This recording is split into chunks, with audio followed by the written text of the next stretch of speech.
shit. All right. Welcome back, guys, to another show of Shit I'm 30 with me, your host, Carla Ramirez. This week, we're going to get right into it. So thank you so much for coming back. You guys are amazing for coming like every single week. I actually had a really dope live on Instagram today, all about business. And I was like, wow, everybody showed up. And I sent out an email to all of my, my email list.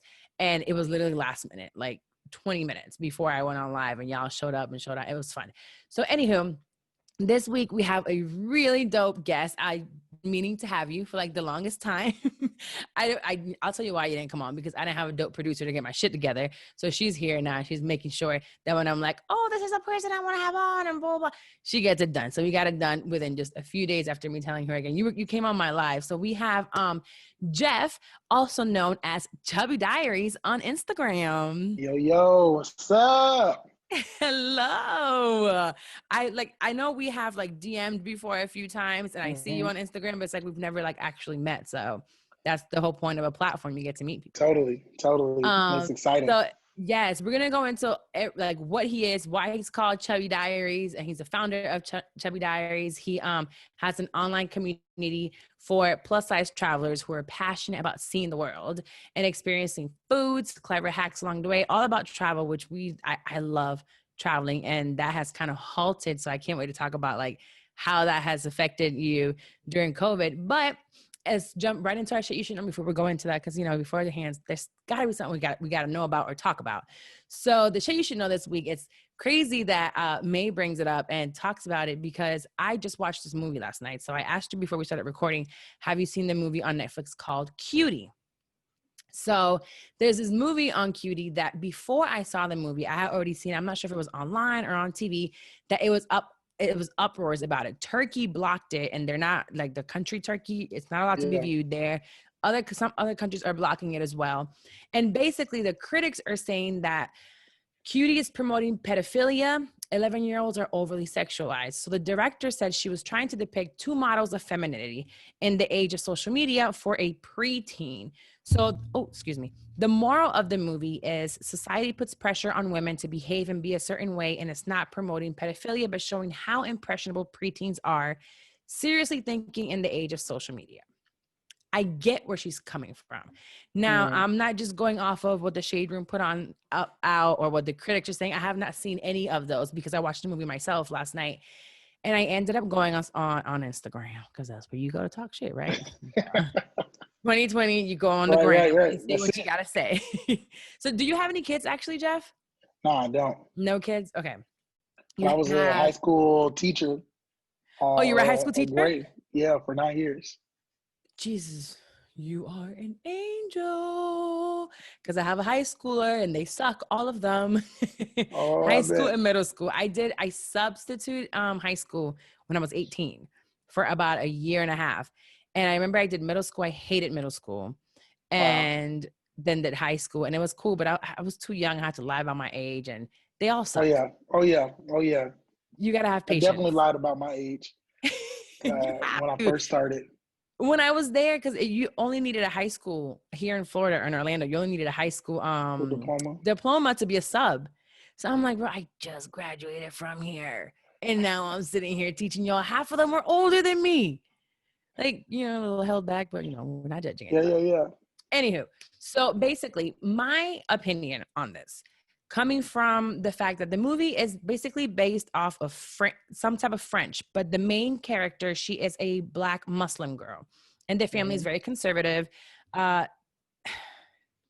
really hard to talk about, because when I watched it, I can see where the director is coming from with the whole idea of having social media influence what these kids are looking at. And me being a mom and a mom of a 15-year-old, social media has been around for a little bit. So I can see, and I have seen girls, sending certain pictures, wanting to post certain things, wanting to dance a certain way. So Ayana, for example, she went to a dance school and she loves to dance. It's more like ballet, and they were doing their choreographed things. But there were times she came home and she was like, this is so childish. And I said, what you want to do? Pop that booty?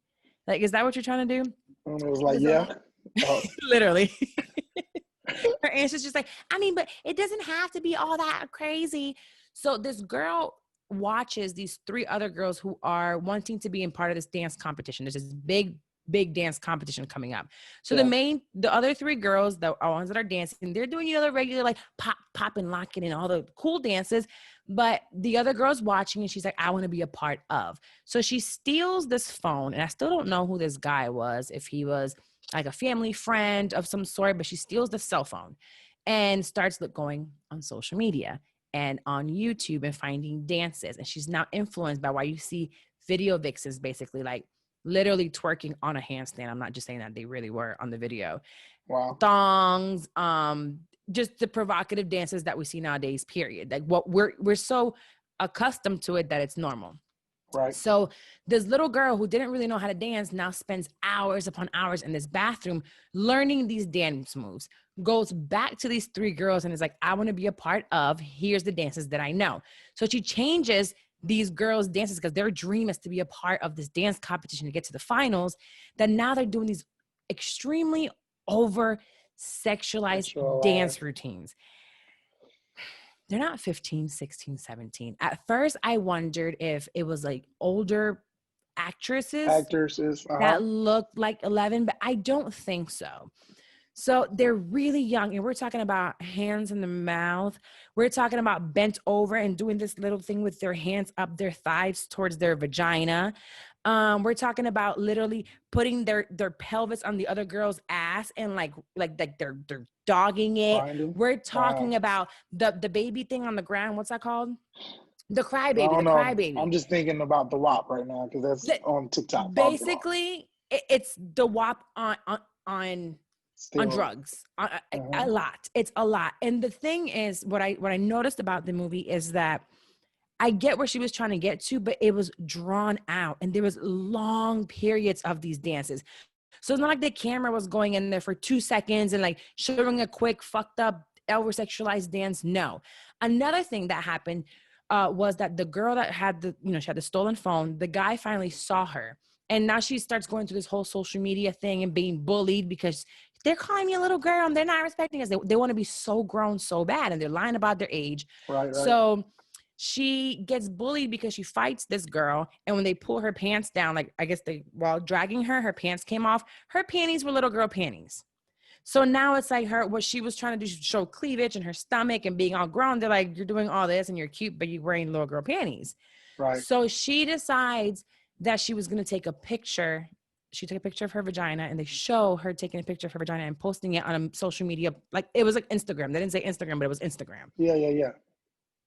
So if you want to watch the movie from that guy's phone, but on her, she created her own social media. Did he get in trouble for it?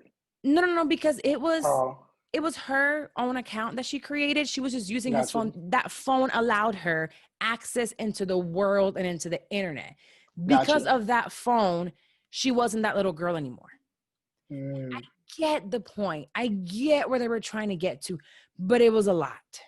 Yeah. So if you want to watch it, go ahead, but don't watch it. There's no way of me watching it. I can see a pedophile just jerking off to this movie because the dances were so long. I can see themselves like really getting off on something like this because it wasn't just quick. It was a lot of it.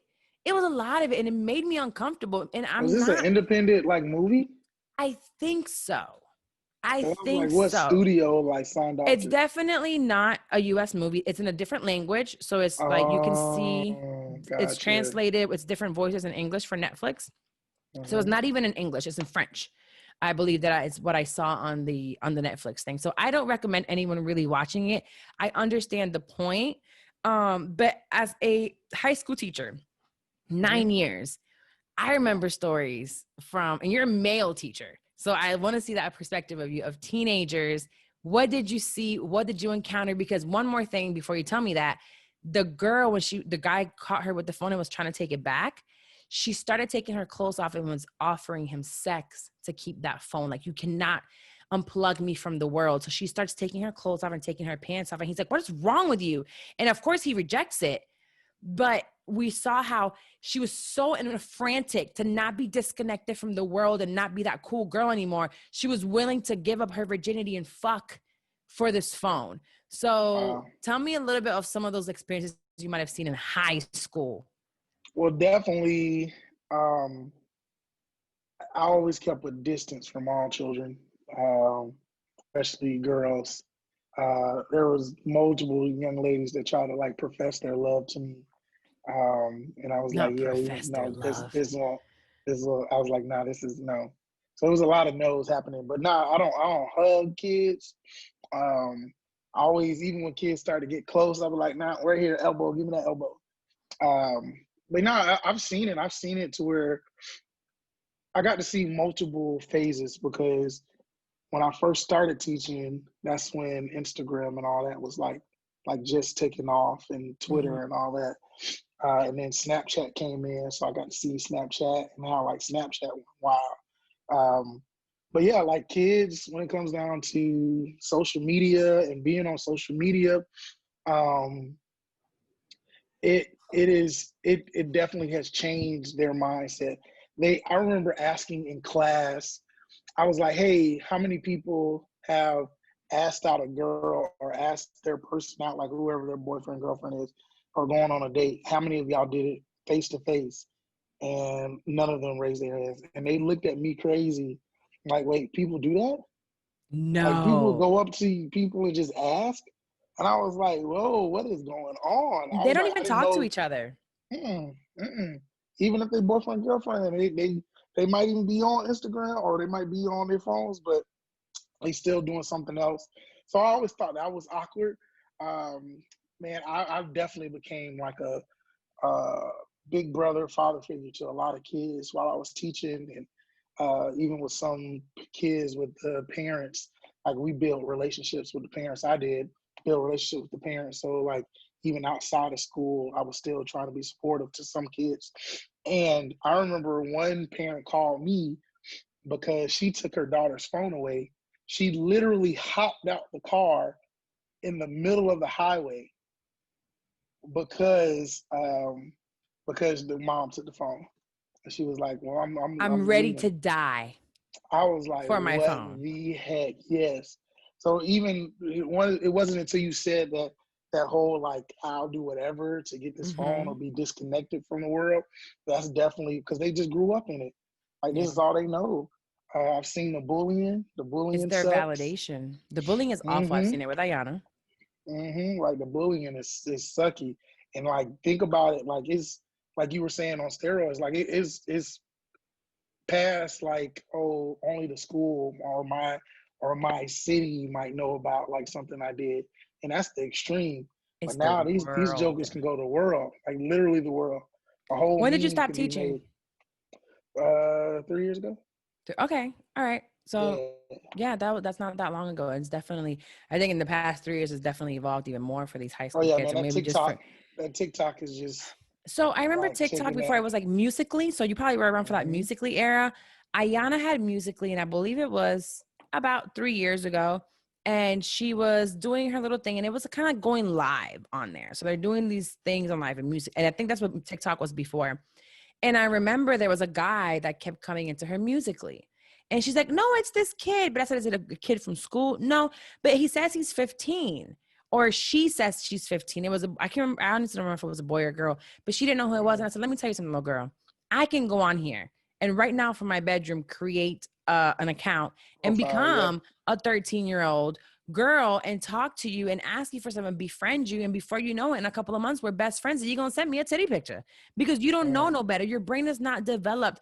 As much as I want to trust you as, as a young girl at the time, 6th or 7th grade, when people befriend you and you have this trust for them, you feel like you can give them more than what you should. So, Right. and I remember he was a PE teacher at the school my senior year. He was such a fucking perv. I know he fucked a few of the girls, and he used to wear basketball shorts all the time. Black guy too, which is Hmm. the worst part. Hmm. And he made sure, the girls would sit on his lap and he would like touch them. And they wore them coochie cutter shorts to PE. And it was just, you could see his dick. You could see when he was hard, and these girls loved it. And I'm like, "Where's y'all daddy?" Because my daddy would come in here and For beat real. my This dude, ass. yours and the dude's. Oh, and kill him, and kill him. Hmm. But that's still rampant nowadays. Not it's so. I'm not gonna say common, but we see it more now where teachers are, taking advantage of these children. And when you're saying in high school, Yeah. these girls in high school don't look like high schoolers. They got better bodies than I could ever have, even with surgery. They look like straight out the surgeons. Nah, even middle schoolers. Like, I was confused going to middle school. I was like, these are grown people in this, men, boys and the girls. I was like, what the heck going on? I was like, what are these grown ass people? I look younger than I look, because of course, I also don't get dressed. So that might be the reason why. But I show up in slides and all kinds of messed up. But them kids look older than me. Or I'll walk through the hallway and so many times I get stopped and it's like, excuse me, you can't go down the hallway. And I'm like, I'm a fucking parent, leave me alone. Because usually it's because she done fucked up about something and I'm already pissed that I gotta be at the school. So I have an attitude, but they're like, they come at me like, you can't walk on here, you look older. And then I see these kids, they'll be like, I remember her middle school, they were like, oh, I talked to her. Yeah, that's Ayana's mom. Ooh, yeah, she fine. And I'm like, little boy, I'll beat the brakes out your nasty ass. Talking to me like that with your little wet dick. That I can't believe they said it to you in front of your my face. They don't give a fuck. They don't care. They are insane. Yeah. But I'm actually, I didn't know that you were a teacher before. So I'm glad to get that perspective of you and how you say, you kept your distance and stuff, because I feel like some teachers, it's easy to get close to these children. Oh yeah. You're with them all day. Yeah, man. And what's is interesting is that I've actually seen multiple incidences happen while I was teaching, and how one teacher, she was letting the boy use a car. Looked like they had their own little relationship. Jesus. Another teacher, he quit. And that same year, he started dating one of the kids that was at our school. Get out. But she was 17. So is 17 legal for a teacher to? No, well, not a teacher, but I think once he's quit. I think it said 17 with consent from the parents. But it was still, I think he still went to jail because I don't think the parents gave consent. But in Texas, I think it's 17. And I was like, that's disgusting. That's disgusting. I was like, man, did y'all just see Marquise Houston? What he do? Married a 19-year-old. Yes. I did see that because he is 30. She's double. He's 38, right? I believe I saw 38, 39. Yeah. And he didn't marry a 19-year-old. She's over the age. I just don't see what a 38-year-old has in common with a 19-year-old to marry her. I can see, all right. I don't even see, even with 25-year-olds now. I'm 34. Even with a 25-year-old, I'm like, man, is all this here yet? I don't think it is. When it comes to the show, sometimes it surprises me that I have a very few girls that are younger than 20, even 25, and they listen to the show. And I know it's because, for different instances, but I don't cater to them because my life experiences are so different from that of any 20-something year old.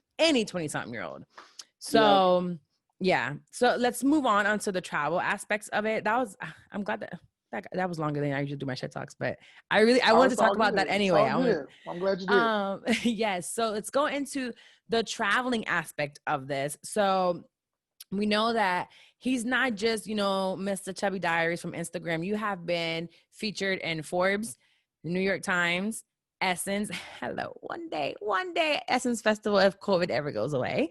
So it's been a lot of different places that you've been traveling. So I want you to tell me just a little background, where you're from. We already know you were a teacher for a few years. So once you quit that, how did traveling start for you?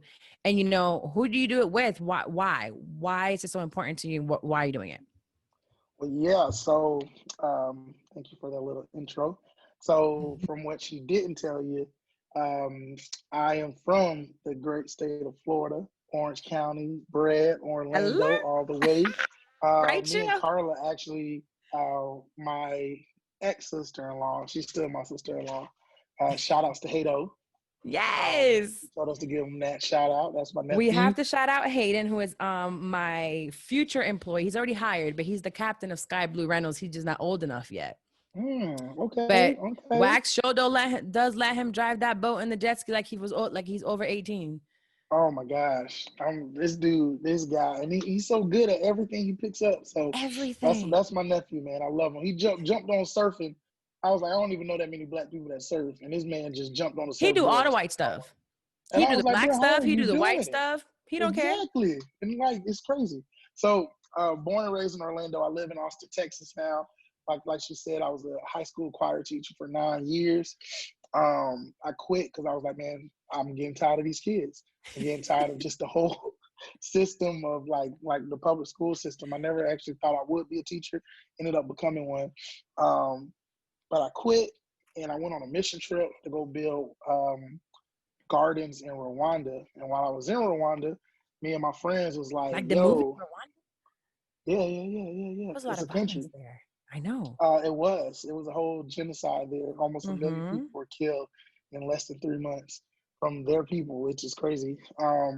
But it still had like white influence why those black people were killing other black people from the country, which is crazy. But while we were there, me and my homegirls, 3 of us, we was like, yo, we should build like these people need water. So we ended up coming back and learning how to build water wells. And so we started a project building water wells in Rwanda. That And is so amazing. I am like, you're like an angel. You're going nah, to not heaven. You really. know that, right? Oh yeah, that's the plan. That is the plan now. I It's done. want to go to heaven now. I do that. You're already done. That's one thing. God already got your spot. You got your bed, and it's not even a bunk bed. You got your own. Well, nah, I appreciate you. But no, it was on that same like that trip when I first like we went to go build the wells. It was on that trip. I was like, yo, this is fire. Like I'm like looking out. Like Rwanda is the land of 1,000 hills, so you just see hill after hill, and they're like these massive hills, and it's beautiful. And I'm just out there, and I'm like, yo. I was like, God, I want to do this for like the rest of my life. I want to like travel the world, help people, and get paid to do it. And so like that's how it like started.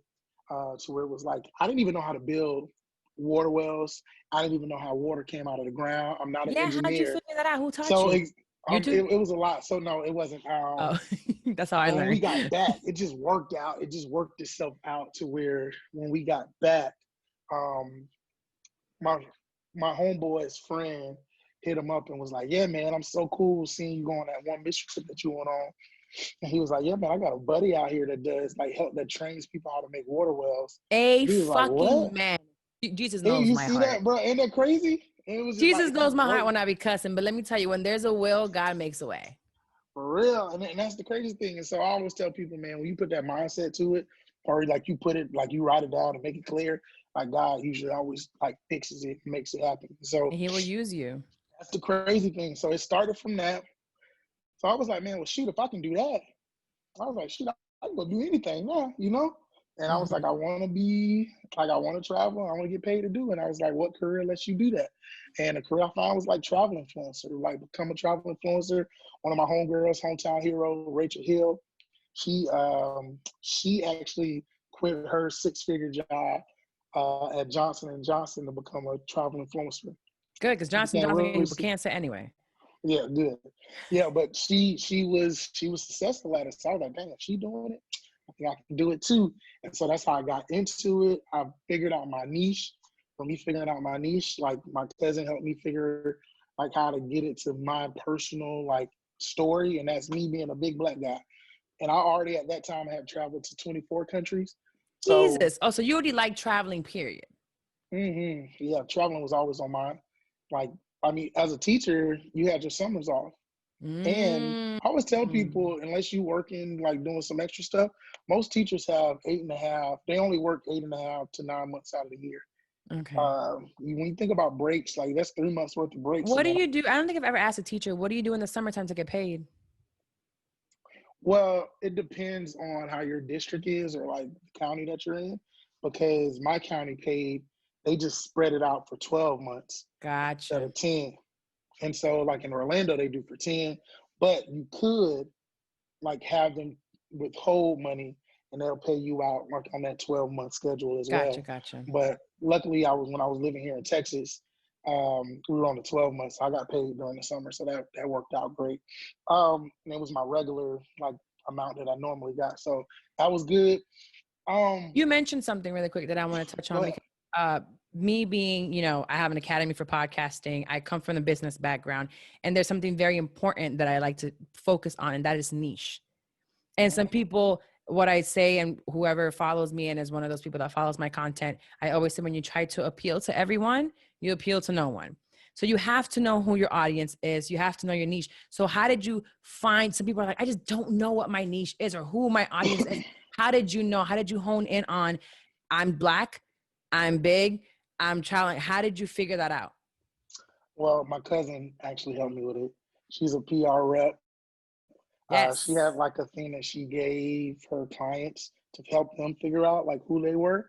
And I filled it out, and I think it was like 3 questions. It wasn't even like a detailed thing. And I finished it and was like taking it to her, and I was like, bro, I ain't got nothing out of this. Like, I see nothing here. Like, what are you? Do you remember I the was like, questions? mm-mm. Oh. It was just like really basic, like what do you see, like what makes you unique, kind of thing.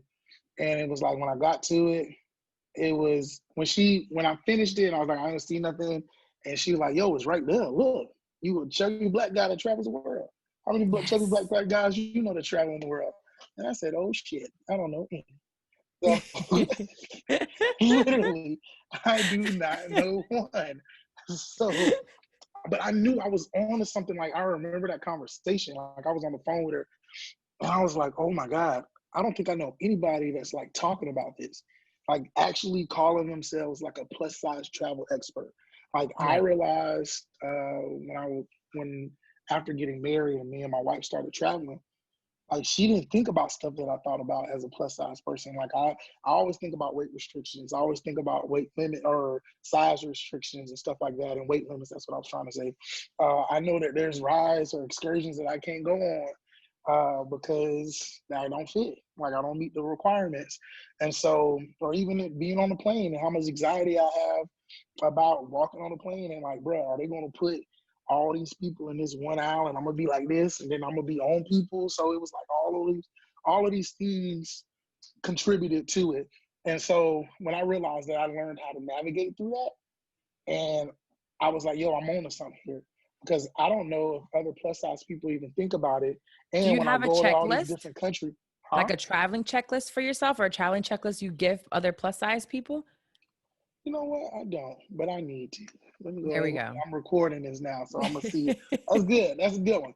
No, I mean, and it for the most part, I do technically have one. I do have In your like head? here's my top tips that I give, and I've given them out multiple times, and I have a blog about it. But just like my tips on like what to do and how to do it, and a lot of it comes down to the research. It's some of the same packing things that you would do as a straight size person. But as a plus size person, you have to think of other things, like even going to another country and trying to shop. It just ain't gonna happen. So Right. coming with the right stuff. Even when I went shark diving in South Africa, that was a dream of mine. One of my That's dreams some white people was shit, to you know do that, that. right? Hey, I'm down for it. And man, Okay. I'm trying to change like this whole framework of like white people shit. Yes. Like for real, because a lot of this white people shit is fun. No, I'm I like, love it. I'm an yo, ocean fanatic. Like my come boyfriend this on. weekend, I was giving him the worst anxiety in the world at the beach. You hear me? At Clearwater Beach. He didn't want to go past his knees. He done called me crazy. He's like, get your, he was like literally about to pull me out by my hair because I was swimming in the water and there's sharks. But But you we about just to have did his an baby too now. episode Come on with, now. I Watch know, out right? now. But there's no sharks out there like that. Jordan, what is Jordan's last name, May? We just did an episode about 3 weeks ago. Jordan Hunter, and he let us know he's a Navy Marine swimmer. Biologist? Oh. No, he like saved aviation. Hold on, she's going to tell me right now. Search and rescue. So in the water. Oh. So he's Yeah. like a damn near an Olympic swimmer, but he let us know that 70% of people can't swim. Or Oh, I black believe people. it. Sorry, black people. Yeah, 70% black people. Yeah, I totally believe it. don't I swim. knew you was going with it. Yeah, Yeah. Like, totally. it's so I love Shout outs to Howard. Yeah, it is Howard. Yeah. They make it a requirement, like in school. get the fuck out of here. Yeah, like you got to go to like Swim I think class? it's Howard. I know it's an HBCU and it's a popular one. I think it is them. So you But gotta yeah, take math and you gotta take swimming. yeah. Fuck your Isn't that weave. You smart? better I'm figure like, it out. come That's on, bro. amazing. And That's then like even think amazing. about like I love how the babies are learning how to swim. I'm Mm-hmm. like, bro, just go take your baby to learn how to swim. You have Like, to. I mean, when we were growing up, are you from Orlando? I got here when I was 8, so I'm the island from Puerto Rico. So Oh, I've okay, been yeah, swimming since I was but born. still, in the same vein, You it's just have to know how to swim. There's water like all over. we had so many like kids drowning all the time, and I'm like, It bro, still why don't you just happens. teach these little jokers how to swim? and call it a day. So, Mm-hmm. but yeah, back to, we kind of went on that tangent. We I sure loved it. did. Um, So you but yeah, did so the shark thing. yeah, oh yeah, totally. I was gonna go to something else. Yeah, Oh, so yeah, I good. went shark diving in South Africa, and that was incredible.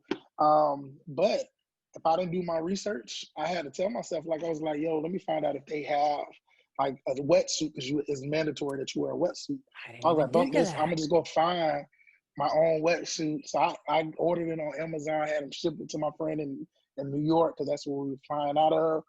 Um, and literally they had my size, which I didn't even know I would even like, because wetsuits are so tiny. I just never Mm-hmm. seen a big person in one. And that's the mindset of like what I'm trying to teach people, is like, one, the representation. Like, I didn't know, I've never seen a fat person in a wetsuit. I never seen a fat person go shark diving, you know? Right. So it was like, now I can give this information of like, yo, I knew that this company was gonna have it, so I ended up bringing my own.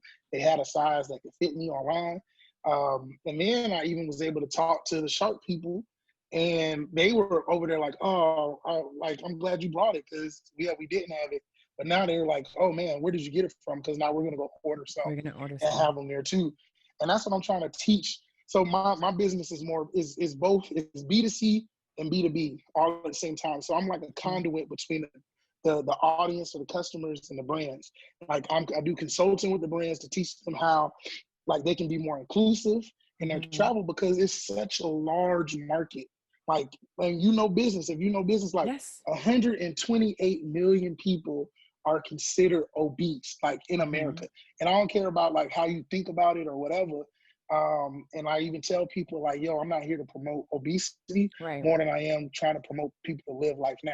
Like, that's my main thing. But At the the end of business, the day, when you stop holding yourself back, health is my number one thing. So when I think about mm-hmm, people's weight, and when I be like, stop doing fat shit or shit, like the stuff that I say, and it's probably fucked up.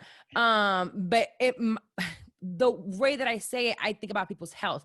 And I also see people that are overweight or are obese. And you're talking about, like, when you keep saying inclusivity and the way you're viewing it, all I keep thinking as you're talking is, he's not letting anything stop him from living.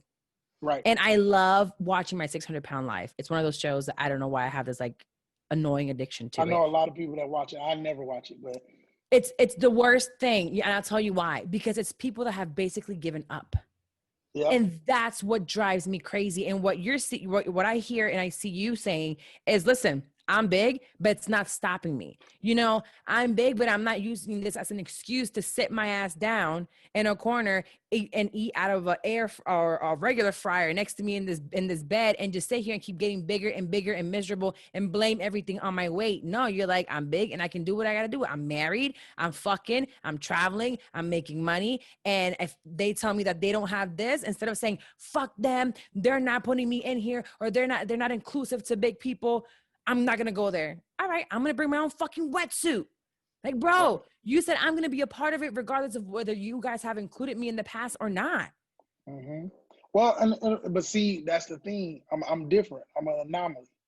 Right. And like, you're even coming from a straight body, or just like have you been like really big before? You might not have. So you even coming from a non-perspective of like there is something with being plus size. There is something with being fat.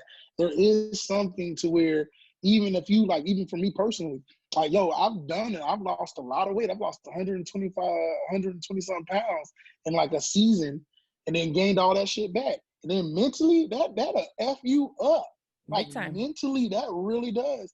But then we didn't even know about, like, back in the day, like, it was all those diet fads, like those extreme diets, like you lose all Hell the weight, yeah. or the Biggest Loser. Like, we got the Biggest Loser. And then I even watched the freaking 600-pound thing the other day.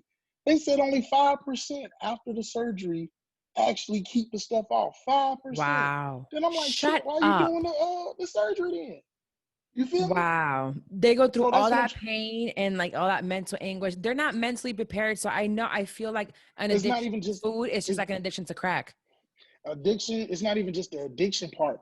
It's stuff that our bodies do. It's stuff that happens that are just science wise. That Right. I'm doing. The plan is next year. is to be able to travel and do a whole like documentary on just like fat. And like my question is for the whole documentary is, why am I fat? Like, yo, I'm going above and beyond. I work out a lot.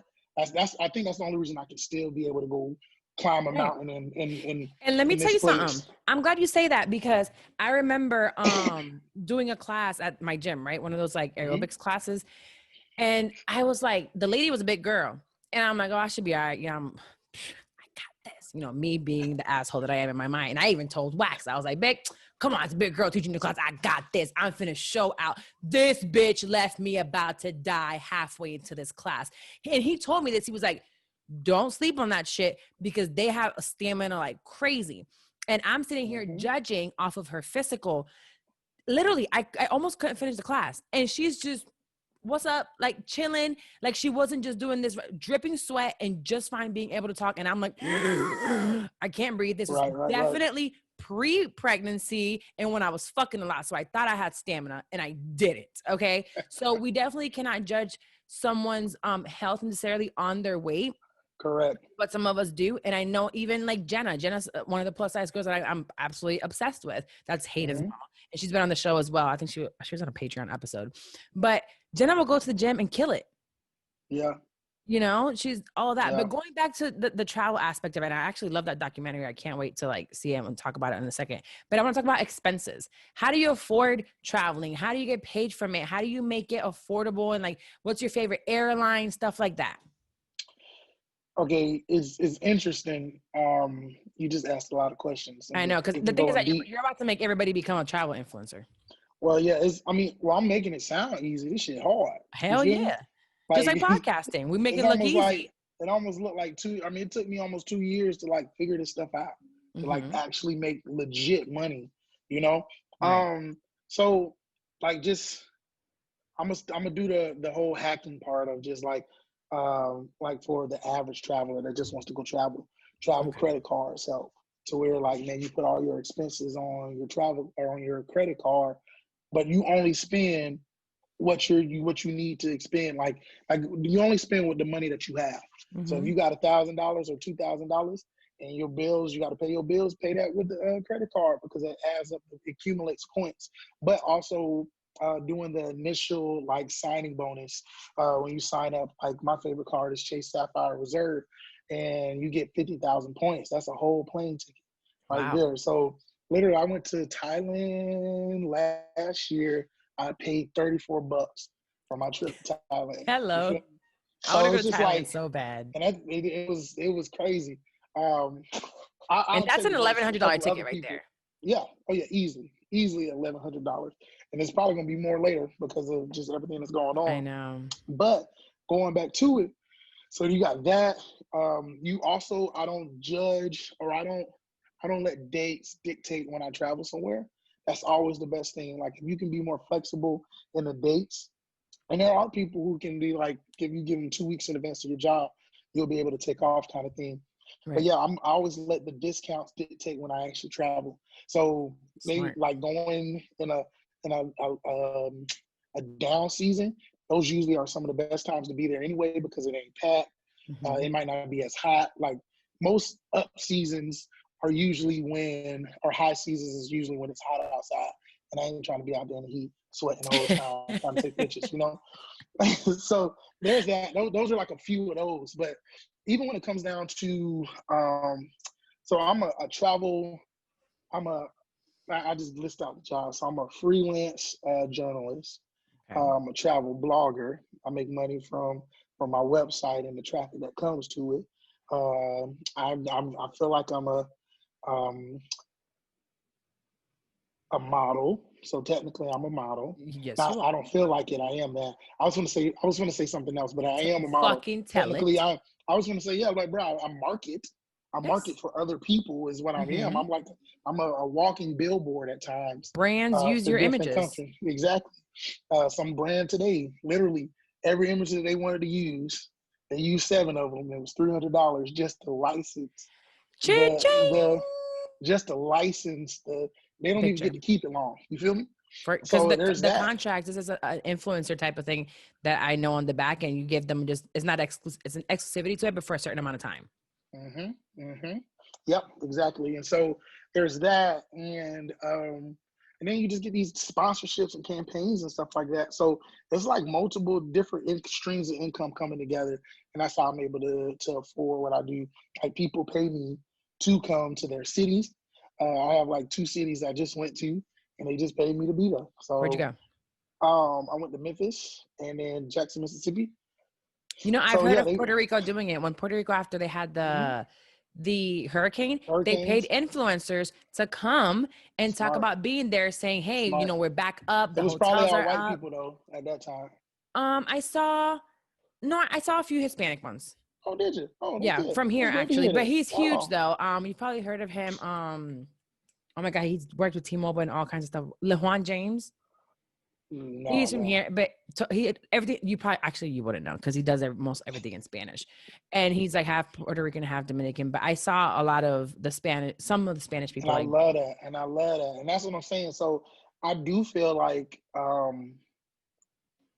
one thing I am trying to do, and I was even mentioning that earlier, because a lot of Caribbean islands, when they use influencers, a lot of times they only use white folks, white people. Like, and it's crazy. You be like, bro, everybody there is black. Like, how are we only using white folks there? And then even the people, black folks still be going up all the time, because that's literally, I can tell you, that's how all my friends, like, when it comes down to their international experience, the majority of it is what they did on a cruise.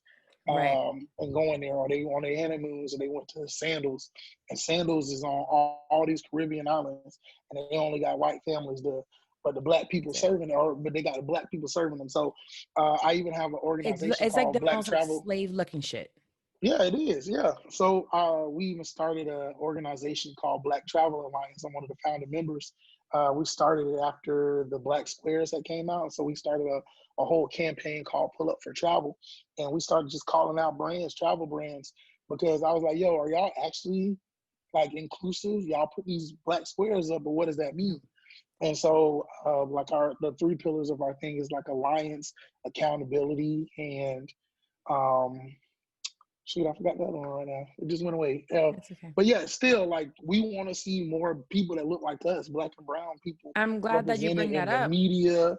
Because remember Black Lives Matter and how they were using influencers as basically a pawn in June, which I don't know if you you started the Black Alliance before June, or you said right around that time. It was right around then. Mm-hmm. Okay, so if you being an influencer, myself being an influencer in the podcast space, in the media space, what I noticed was a lot of white places saying, hey, we want you to hear your voices, we want to uplift your voices. And in the podcast space, in the influence space, in the Instagram space, all these big influencers getting the money from these brands are white. Like, there's no way around it. They are white. Are there black influencers and Hispanic influencers? Hell yeah. Do they get paid? No. Do they get paid as much as them? Nah, not even a little bit. And not even paid as much. They like to use the white people.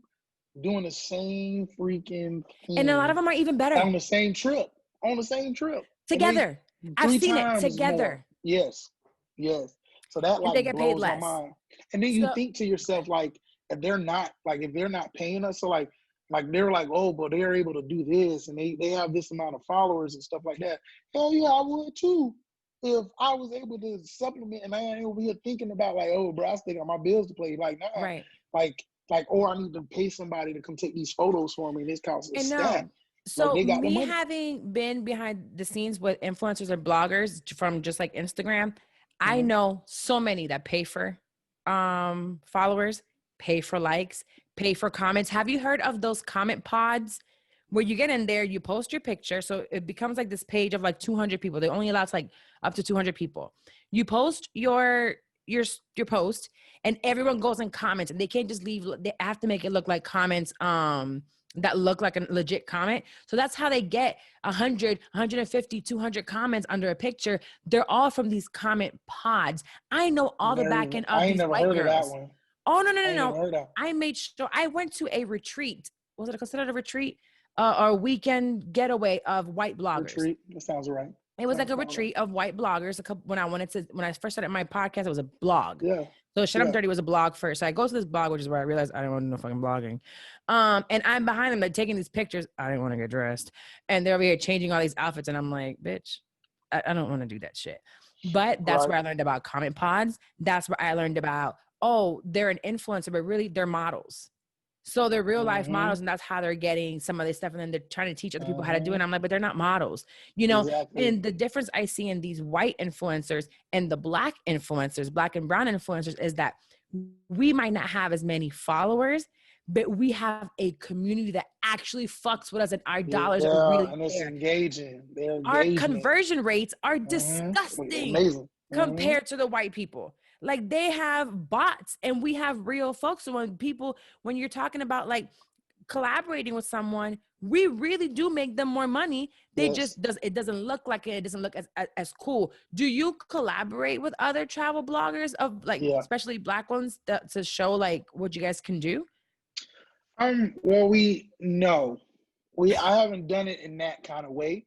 I have done it to where it's not just been black people, it's been other POCs, and like we have just like shitting on people with like, oh my God, look at us, like our whole brand was now this. Right. So yeah, but no, we definitely we have some things in the works now. But see, it's almost to a point to where a lot of the ones that are doing stuff and are like actually excelling or are making the money, like it's almost like these brands have tokenized a lot of black people. So they have their like one black person that they use. They use them for everything, you know, or a couple of them. But it's normally just one. Like, oh no, How do we you feel have about that so-and-so. one taking it? Well, one, I'm in this abundance mindset, so there's that. So there's always another opportunity, some of the brands somewhere out there. But I think now, once I started realizing, it was somebody like randomly was talking about it in like one of our Facebook chats that we was having, and it was like, but they always put the same few people up. Now I'm becoming one of those same few people that they do. Like to me, there is no, I believe I'm the top as a travel influencer, a black travel male influencer. I actually think I'm at the top now, like, because I'm the only one that's actually doing this full time. And I don't know anybody around the world that's actually doing this and actually getting paid as a true influencer. And a I lot of the think I'm the females only are one that fucking is. to get traveled out, just to let y'all know. The females, they're fucking and sucking for those influencers, quote unquote, trips. So he's See, I didn't even married. know that. See, Oh, you Lord, didn't know Lord. that? Oh man, yes. Uh-uh. So some of these make it seem like they're getting paid, and they might have some brand partnerships, but the bulk of their money comes from sucking and fucking. Oh, I bet. I mean, that Yeah, makes but you sense. know, I mean, But do no, what you got to do, girl. and that's what we're trying to do now. Like, so I'm trying to like, since I am one of them people now, like I do whatever I can. Like even when I'm talking to these people, like man, I'm always shooting over new names. Like even some of the small ones. Like even when I'm on the phone with like big ass brands, like big brands, like on the phone with them doing some consulting work for them. Like yo, I'm listing out. Like I got a list of people that I'm trying to put on, and As like you y'all should. should be trying to put on. So Because just what it goes back to that equity thing. that's you giving back. So there's always going to be, unfortunately, in our community, you know, they're going to allow that token black guy. But what will you do with your platform? And you already told me what you did with your platform. You started, what's it called? The Black what? I'm sorry. Black Travel Alliance. The Black Travel Alliance. You have, you know, all these people that you're putting on. So once you get in, it's what do you do once you're in? And that's what separates you from the rest. You know, you are plus size. So you're bringing on more plus size. You are black. You can bring now more people of color. And you're like, I have the platform now to do so. It reminds me of what Charlamagne is doing right now. They're like, oh, he's a sellout for staying with iHeart. He's making iHeart so much money. But what is he doing now? This Black Effect podcast network that just came out, which I just talked about with podcast people, and I'll talk about more on next week during my live. Did he announce it today? He announced it yesterday. Last week? Yesterday? Yeah, I don't know what day it is. It's Thursday. Yeah, so it was today Wednesday. is Thursday. Yeah, yes, you're right. I totally forgot just now. It is definitely Thursday. Right. So when I see someone like Charlotte and I see the rollout are celebrities and his friends. And he said, I'm going to put every single one of them on that I know that can do something for right now and make it blackety black.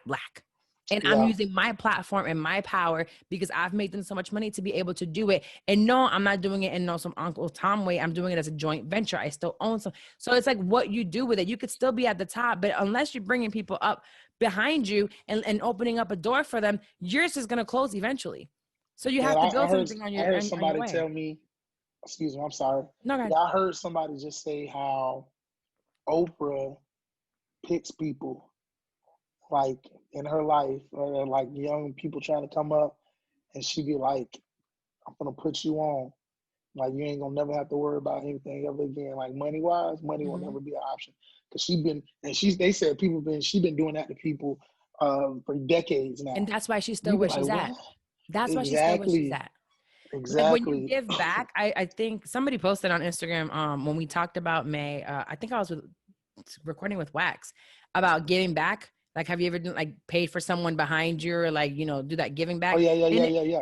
Like doing that makes you feel good, but the karma that comes with it and what comes behind it. So there's good karma. That's all going to pay off. It doesn't hurt you to light someone else's candle.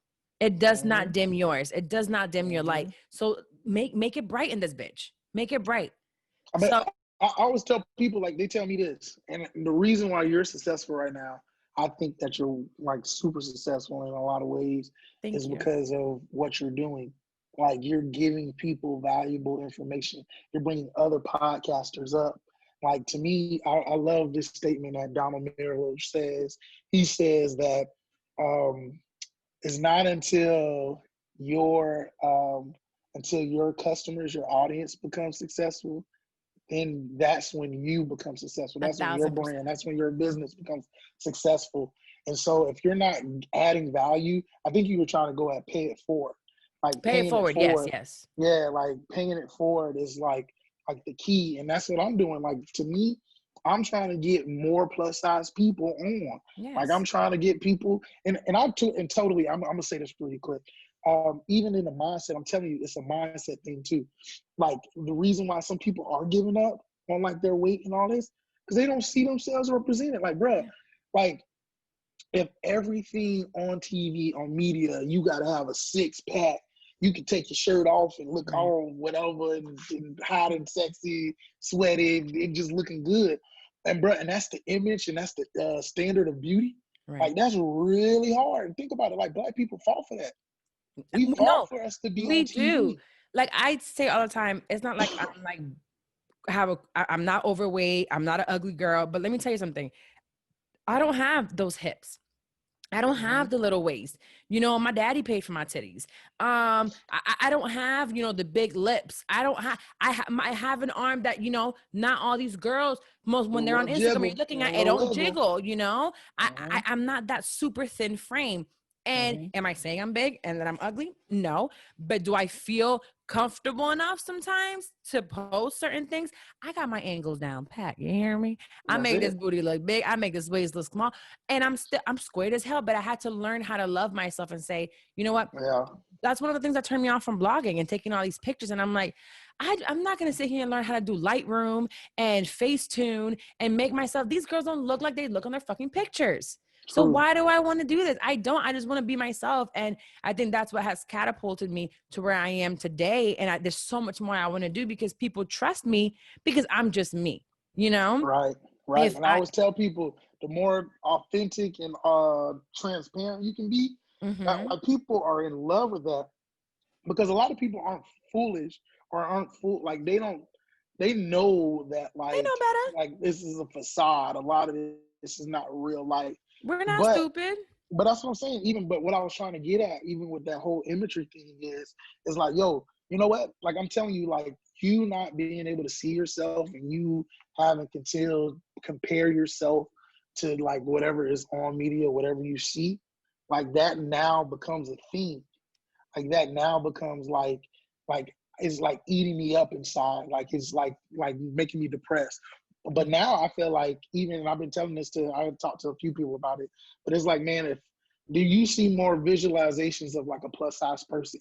It actually might make that kid who is eating or feeling like depressed, like not be depressed anymore, and like build this confidence to where they're active and they're getting out there. I feel like, man, I'm trying to eliminate obesity, and I feel like this is one way of doing it.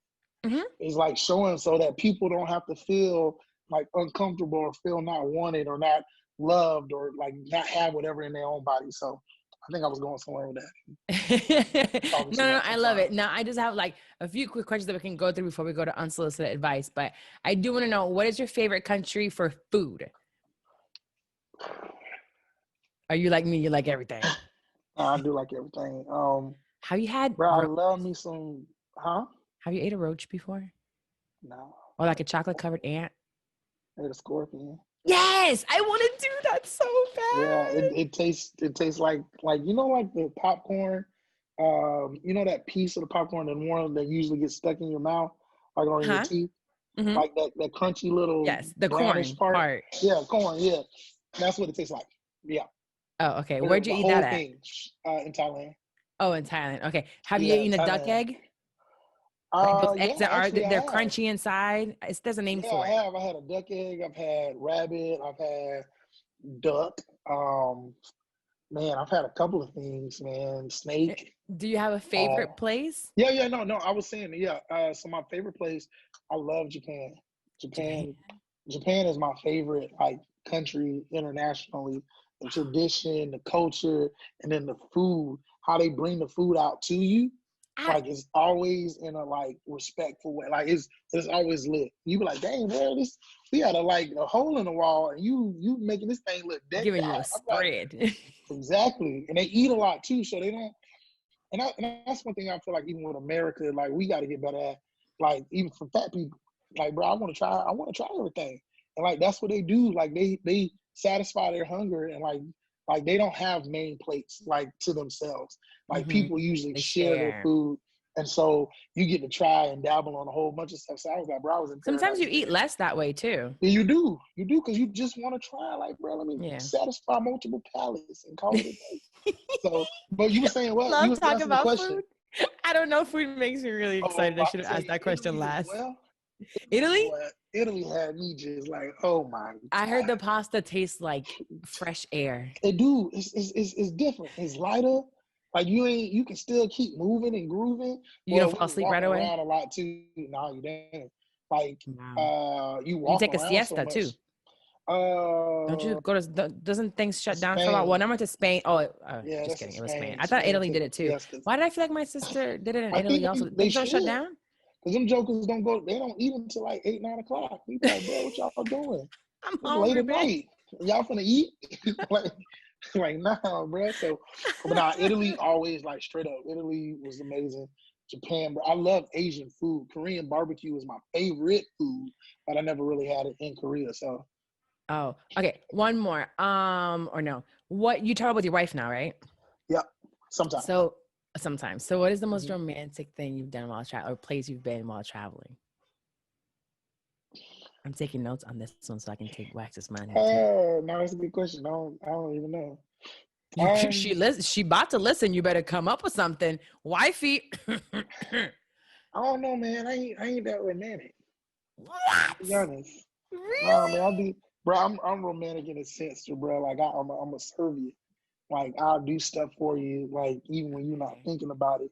Like you say it, I heard you. And you're an acts of service guy. Oh yeah, all day. So even that gushy romantic stuff, I ain't on that as much. You're just always doing stuff. I don't know. She probably thought the stuff was romantic. I didn't. So I mean, girl, we kissing and in front of in Venice, in front of St. Mark's, and I think it's St. Mark's. Yeah, like those kind of moments we didn't have, but I don't know. Like we was on budget. You just enjoy being with her while you travel. That's it. Okay. That's the main thing. Like, baby, look what I brought you. Look at this. Look at this.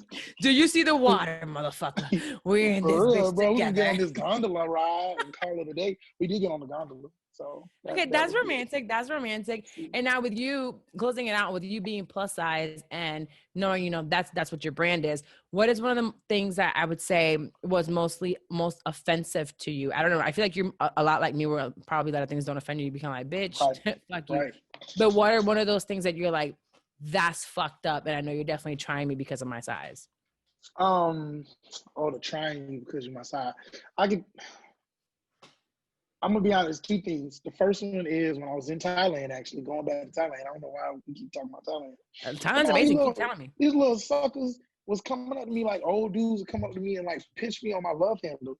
Bruh, I swear to God, I wanted to like punch them, but then I know Thailand and going to jail. Like they be putting people, foreigners, away for life. They was probably trying to tell you they wanted a piece, honey. They probably did, bro. Them little lady boys out there, bro. I'm just saying. There are a lot of lady boys. A lot of them. It's like a part of the culture, and I thought that was kind of cool to see. Like even boys? Here, we still haven't like gotten like trans people aren't like accepted, widely accepted as they are in Thailand. So, I didn't know it was an acceptance like that. I knew there were a ton of lady boys. I didn't know. Bro, they like accepted. A part of culture. Like the people know that they come in to see them. Oh, like wow. Just to vibe with them, like just to see. Like, so bro, are they more of a spectacle circus type thing, or are they just normal? Nah, some of them are normal. A lot of them is more so on the prostitution side. So I think it's that. We watched something not too long ago on YouTube, and it was just like talking about like the history of lady boys. My wife is like a cultural competency, diversity inclusion consultant. So she loves she don't want to be teaching me about black magic shit over there. Jesus, so that's what she do for a living. Cultured motherfuckers. Y'all ever seen some cultured niggas around here? They are right. Yeah, you hear me? Cultured. And then the other one, man, I actually don't like when people call me big. That's the one. Like, that's the word you don't like, bro. Like think to yourself, like, do I go around and be like, yo, look at you, like you just naming somebody's like appearance, like we don't do that. You be like, hey, look at you, medium size 10 person. Like, no, you don't say that. We don't say that at all. Walk around and be like, look at that SpongeBob over there. Like, exactly, bro. We don't do that. Even if they look some kind of way, most of the time you don't say nothing. Even if a girl got a big booty, they don't normally be like, "What up, big booty Judy?" Like we don't say it like that much. Unless it's your friends or it's your significant other. I was about to say because I say it to people I'm not. I always do. Yeah, exactly. But I'm also very inappropriate. But see, and once again, I'm fine with that. But it's like, man, it's like strangers come up to me and be like, "What up, big?" Yeah, like random people like come up to me and be like, "What up, big fella? What up, big guy?" I'm like, nigga, is my name big fella or big guy? Excuse me, I said the N-word. But I'm like, even like when people are giving, like taking my order, they be like, "What's up, big dog? What can I get for you?" I'm like, first of all, my name ain't Big Dog. And they were like, "But I don't know your name." But then, okay, then you can call me sir. How can I help you? Anything. I'm like, bro, why you gotta use big? And so it's like, even to me, I'm just saying, like, it's even in my head thinking to myself, like, yo, like this perpetuates like my bigness in a lot of ways. Like, bro, if I got everybody coming up to me calling me big all the time, like, bro, that just, even when I lost weight, I used to always feel big. Jenna used to say the same thing. Yeah. Like, we'll lose all this weight and we still felt like that. Yeah. It's in your head. It's definitely a mental thing. Actually, the whole big thing, it was in my 600-pound life, which is funny. But it was a guy who was getting the surgery, and his brother-in-law, I believe it was, will always call him big guy, or fat boy. No, sup, fat boy. Fat boy. This fat boy. This fat. It was always, that was his. And I don't think he was doing it maliciously, but it was constant. And the guy finally had to tell him, "Hey, this bothers me. I don't want to be called fat boy anymore by you." And the thing is that right before he was about to have the conversation, the guy walks into him, "Hey, fat boy." So it was like, so he had that conversation. So I remember a while back watching that episode and saying, wow, there's certain things that we say because culturally we think it's okay, or we just hear it so often that you don't know how it fucks with the psyche of that person. It's just like, that's all. Is that all you see me as? Is that what you see when you look at me instead of, that's the first thing you see. Like, you feel me? Like, but the first thing that comes out your mouth is, yo, big person, like big dog, like, bro, like what? Yeah, that means you didn't take the time to meet. Like, you're an intellectual guy. Like, why didn't they call you, hey, dreadhead? Or why didn't you call you, hey, black guy? Or what about, hey, four eyes? You got glasses. Beer-headed man, something. It could have been all these things. Or just, like you said, sir. Yes. Just I don't know. Bro, even brother. Like, I like brothers. Shoot, I feel like we all kinship some kind of way. Right. We all come from Africa. So I was like, bro, call me bro. I don't care. 1,000%. Don't call me big dude. Like, bro, come on. Get it together. That's awesome. I love that you shared like all these tips, and it went from like influencer to colored to traveling. This went like so many other places that I thought that it would. And I love when that happens. Hey, I really we wish I could own sing it. too. So we're gonna I take a can quick. actually sing too. And you did say choir Teacher. I did, yeah. So okay, I ain't got that one in me I'm now. not gonna do that to y'all. I am a shower singer and I am great at it. We're gonna take a quick break and come back with unsolicited advice.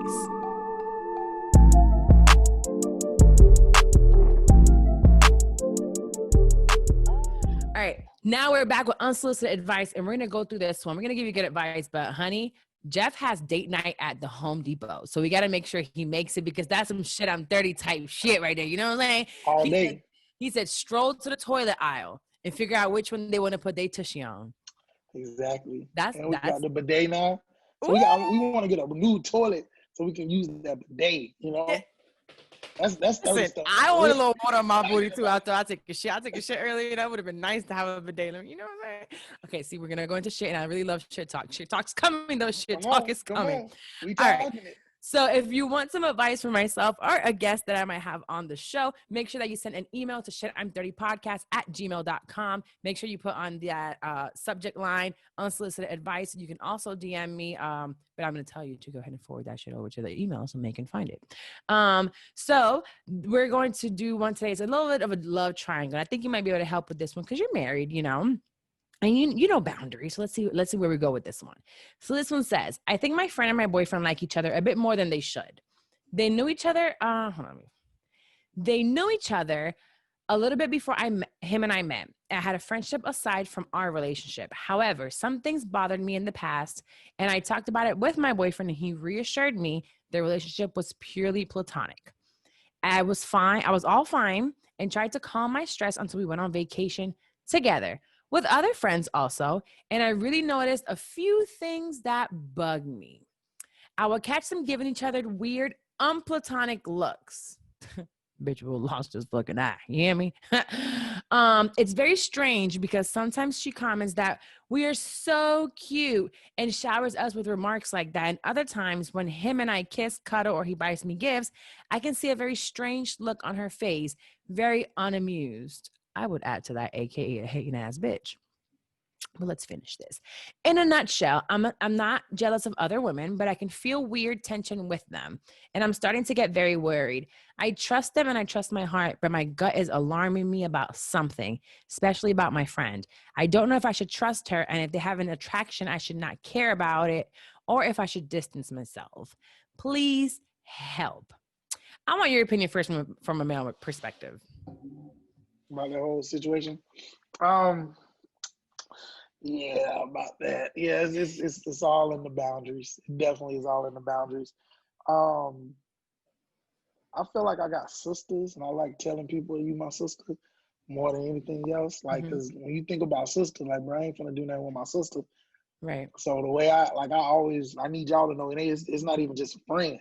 Like, we sisters, like we siblings. If we want to be close, we're gonna have to be siblings. That's the only way this gonna work. Like if you do some nasty shit or try to do some nasty shit, you nasty.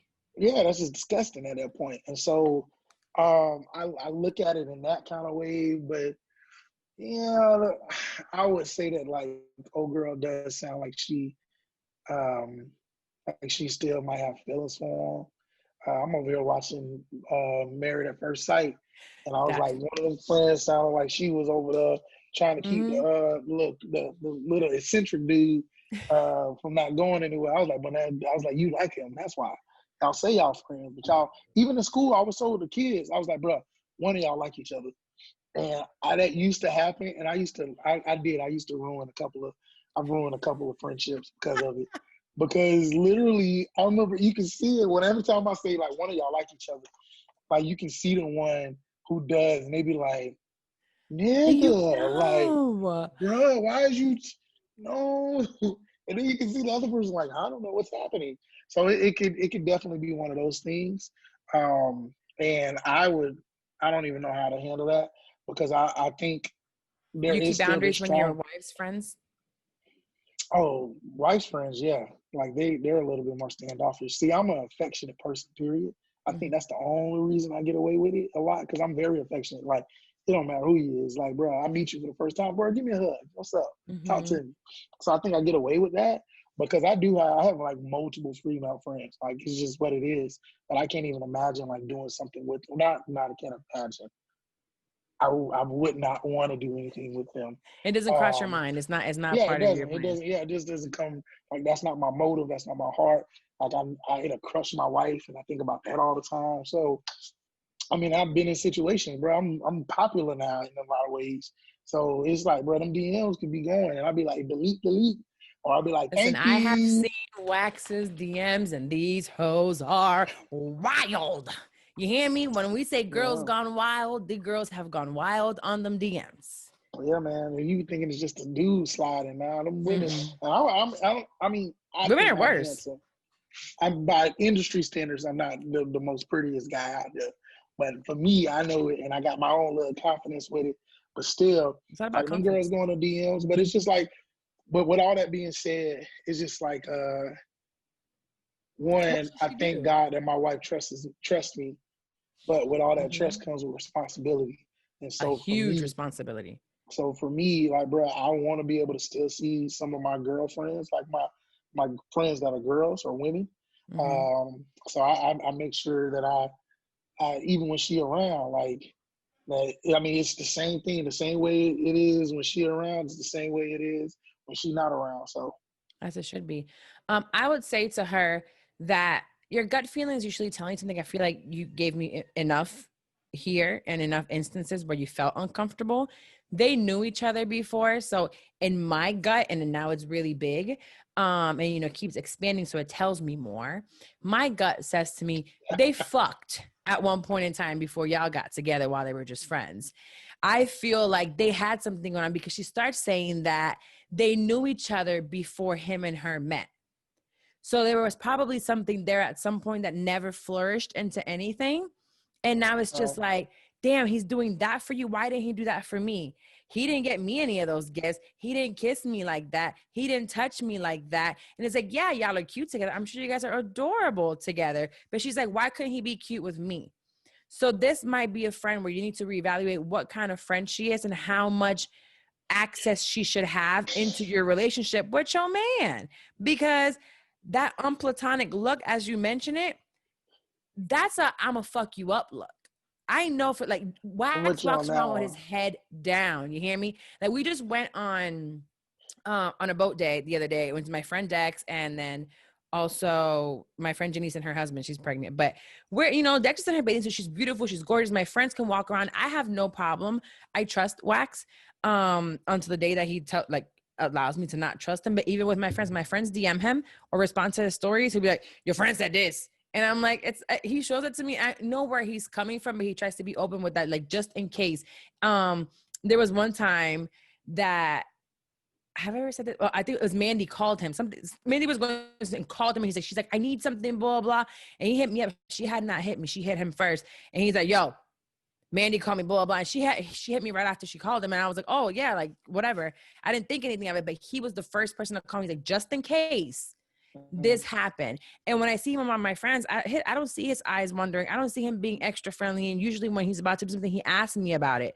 So that gut feeling of yours, it could be a friend. You could have an overly friendly partner. Like you're saying, you're affectionate, but when that affection goes from like, here, let me give you a hug to, let me give you a hug. You know what I'm saying? This hug was a little too long.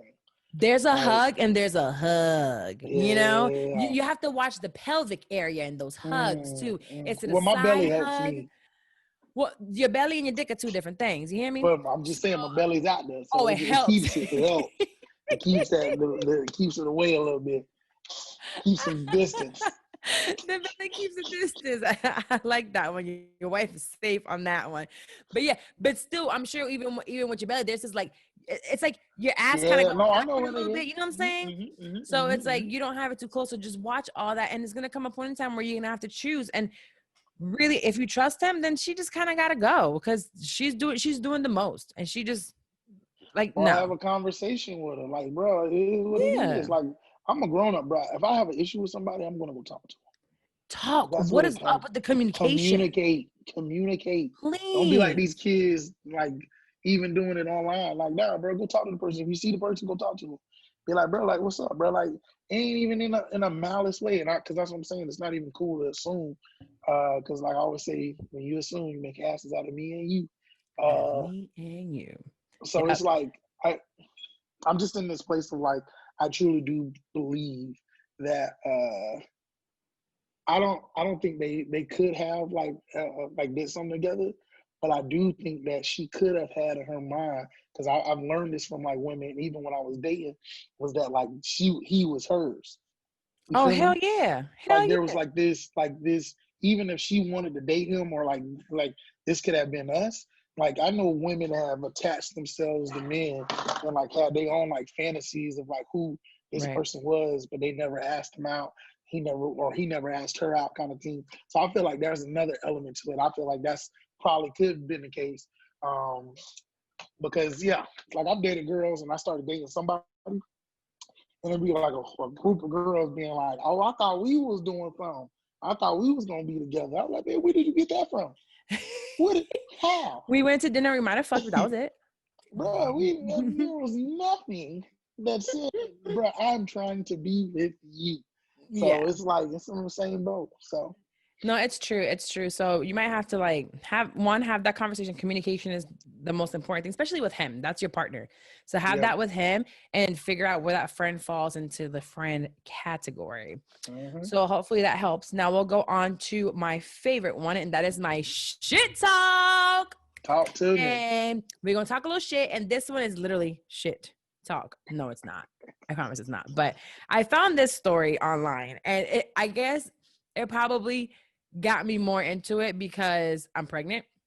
So the title of it is Same-Sex Couple Celebrates World's First Anal Birth After Successful Rectal Ovary Transplant. Wait, but did they have a baby yet? Yes. So like a successful a successful anal birth. Oh, I heard Right. you say the transplant. I didn't know the Yeah. birth happened yet. Celebrates world's first anal birth after so I was like, okay, so let me look into this. The picture is, two white men holding a baby with like all the white stuff, with all the white stuff that the babies are born with. So they're like holding on to it. I figured it'd be brown, but it was still white. So I'm like, I don't know how that happened. But just to give you a little gist of it, of what the story sells, basically it says the world's first successful rectal ovary transplant was performed in California hospital under the supervision of Peter Krishnawski. It says the medical procedure will not only be useful to male same-sex couples, but also to heterosexual couples where the male partner wishes to experience the process of pregnancy himself. So I keep reading, right? And I'm just like, wow, fertility things are going to change nowadays. Man, I'm like, how is this possible? Because now that I am a pregnant woman, not that it's the first time or anything, but now as an adult and understanding things a little bit better, because I think at 17, I was like, oh, I fucked, whoops, got pregnant, baby's out. Now I understand where everything's going. We have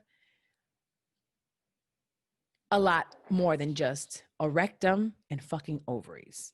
You know what I'm saying? These ovaries have to produce eggs. So quickly I realized this can't be true. This story cannot be true. But then I saw someone called Summer Walker. And Summer Walker is a popular artist that likes to dibble and dabble in talking about social things and usually is wrong about it. So here comes Summer Walker and reposts this story. And it's not even true.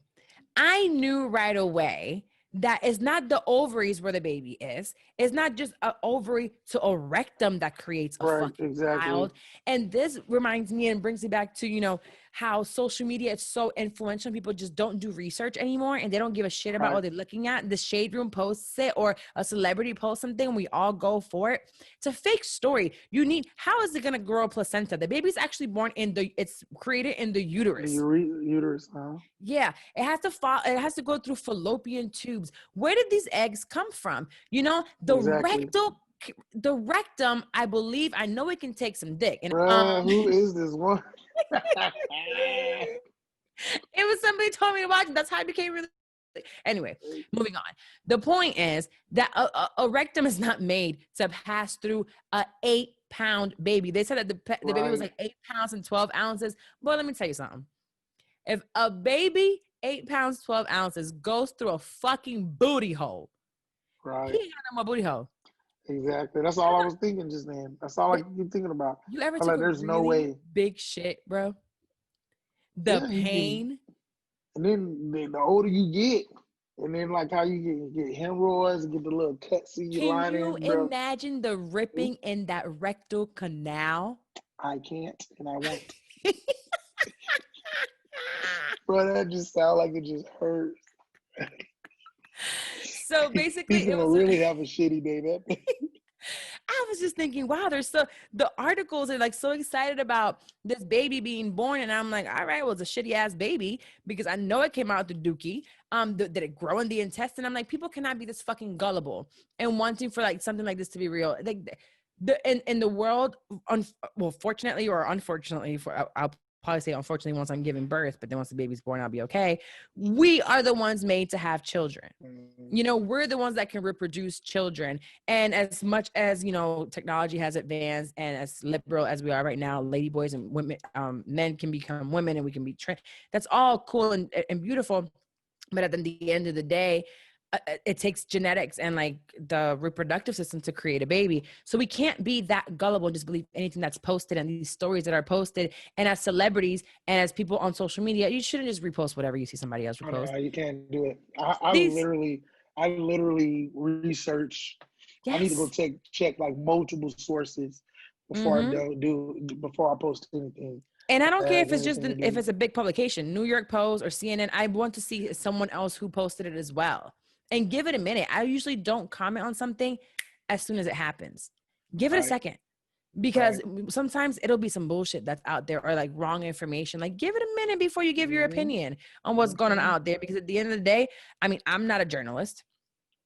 When I speak, some people are literally find things out through me, so I can't just be like saying whatever at this point. There's a responsibility to it. Yes, there really, really is. So I thought that was funny. That is interesting. And a little shitty and a little interesting for people to really believe that. And poor Summer Walker yet again gets dragged for using her voice for something other than singing, which is where apparently she should keep it. I don't even know who Summer Walker is. So yes, you do. I'm sure if you hear the song, you'll know who it is. The girl that they talk about, she has really bad anxiety and she can't like perform. The black girl, skinny black girl. Oh, yeah. Her name's Summer. Yeah. I mean, is that her like name in life? Yeah, Summer. Well, I don't know what her mama birthed her stage as. name I meant to say? Yeah, that's her stage name, Summer Walker. Yeah, I heard about her. Dang, she got like 3 million people. Oh wow. Yeah, she's popular. She's a little popular, but she's just popular to the music, not to not the not events that are going on. Yep, she need to get that together. So has anything happened before we finish up and wrap up that you're thinking like this is some shit that's going on or had happened to you recently, or you just kind of annoyed by? No, not lately. He's living a good life. It's probably a whole bunch of stuff. I mean, I try to stay positive and I do think about the stuff, but like literally in this moment, no, I can't even think of anything. Like literally, if I did, I would have given it to you. But no, I am still in this place, like telling these brands, like, man, if y'all start featuring these black folks, we're gonna have issues. So I'm gonna call you out. Jeff Jenkins, Mr. Chubby Diaries is coming for your ass. Shout out to Good Moms Bad Choices, who actually just called out a very popular podcast. I believe it was Bitch Bible who they called out. Am I right, May? Do you remember? I believe, I might be wrong. But I believe it was she has a huge platform, this girl from this podcast, and they hit them up during that June Black Lives Matter Black thing. And they were like, yeah, we want to use your voice. We're going to talk about it. And she never brought on one black voice, not one person. And they called her ass out and posted those fucking screenshots. Like, what happened? Black Lives Matter movement went away. George Floyd's life, he's buried. So what does it matter? Like nothing like that. So yeah. And they definitely followed up with her a few times before calling her ass out. And she was leaving them on red. Oh, you want to leave us on red? Well, here we go. And we're going to tag you back to back to back. Wow. And that's what I feel like, shout out to you for doing it, because one of the reasons why they keep doing what they're doing is because they're not being called out. Nope. Hey, I don't know if y'all saw what happened with the the Oscars. They just made that announcement that they are, there is now requirements to become movie of the year, and how inclusive your production team and your actors have to be to actually even be considered for Wow. the best picture. So I Sure was as like, hell did not yes. know that, but that is dope. That's Isn't it? amazing. I was like, man, even when it comes down to ADA, like people with with handicaps, Right. like you have to hire and bring people like that on your production team as That's well. I amazing. was like, oh my God. I like But that. I was like, man, people was like, oh, I bet you people are gonna be like, yo, this is too much. Like they got us doing all this. But I'm like, nah, bro, you know what? That's what we Like gotta you do. just gonna leave these people in the hang? You're like, nah, bro, bring everybody in. Like, let's make this the new standard. Like, Right. let's make this new life. So I'm encouraged by that. Unless we force it up on you, you won't do it. Exactly. And nothing will change. So Exactly. Jeff, thank you so much. I'm sorry for cutting into your Home Depot date night. Let everyone Apology. know basically where we can find you, where they can find all your stuff, and if you have anything coming up. Yeah, so you can find me on Instagram at Chubby Diaries __. My website is chubbydiaries.com. And I actually am getting ready to do a few events in Tulum, Mexico. So look towards that to come out We're soon. doing our So next retreat in Tulum. when y'all got a retreat? Oh, so I might have to hit you up so I can get some of these contacts. So we have my Yeah. first retreat that sold out in 48 hours is going to be, I know, the power of having a platform and like being Yeah. authentic with what you got going on. So it's actually next Friday. I can't believe it's like right around the fucking corner. So this What? Friday, women are flying in here to Wait, Florida, to Orlando? to Orlando. Like Okay. my Yeah. mind is blown how women decided to just that paid right away and they said fuck COVID during a pandemic, like flying into Florida where now they say it's like the worst place, which I don't think is that bad, but you know what I mean? Like it happened. So next year we're going to Tulum for our second retreat, women's wellness retreat. I love it. Well, definitely, man. I definitely will keep you like in contact and get you whatever. Yes. Like, man, people call me the plug, so that's what I do. And I need to be plugged. You Come hear on, me? I got you. And we will work these plugs together. That's it. That is it. So Well, thank appreciate you. you. Thank you Yes, so thank much for having me you. on. Of course. And you have an amazing date night. And I'm going to make sure to put all and tag and have your website all in the description of all the episodes, which will be featured everywhere. Y'all follow me on TikTok too. Chubby Diaries on TikTok. You're on TikTok. Did you figure out how to do the reels yet? Yeah, I did. I've been doing them. I'm supposed to be doing one today. I'm telling you, like real, like bro, I've just shot up because of it. Reels and TikTok, yeah. Okay, I'm doing a reel today. I'm gonna figure it out. We'll talk in a second after this. I will see you all next week. Thank you for showing up and goodbye.